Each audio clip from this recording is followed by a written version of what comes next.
भूमिको सर्वतः श्रीवाचतिष्ठदशाङ्गुलम् पुरुषे वेदको सर्वं यद्भूतं यच्छवाप्यम्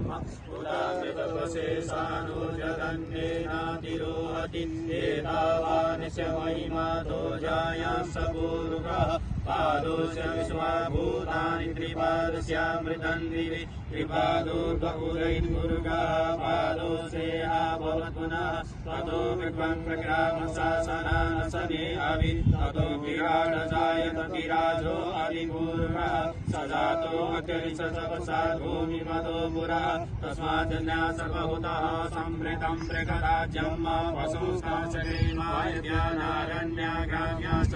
तस्माज्जन्या सर्वभूतरितः सामानिजन्निरे छन्दाकुशीयन्निरे तस्माद्यज तस्मादजायत तस्मादस्वादायन्त जयके मया दतः गावो अजन्निरे तस्मादस्माजाता अदावयः तं जन्यं वरेके प्रोक्षन् पुरुगन्धातमग्रदः तेन देवाय सन्तसाद्यारिकयसज यद्गुरुकं वेदो गरिराजकल्पयन्नामकं किमस्यासीत् किं बाहु किमूरो बालाकुचेन् ब्राह्मणो शमुखमासीर्बाहु राजन्यः कृतः ऊरो तदशत्रवैश्यः व्याकुसूत्रो अजायत चन्द्रमा मनसो जातचक्षुः सूर्यो अजायत श्रोत्राद्वायुः प्राणसमुखादग्निरजायत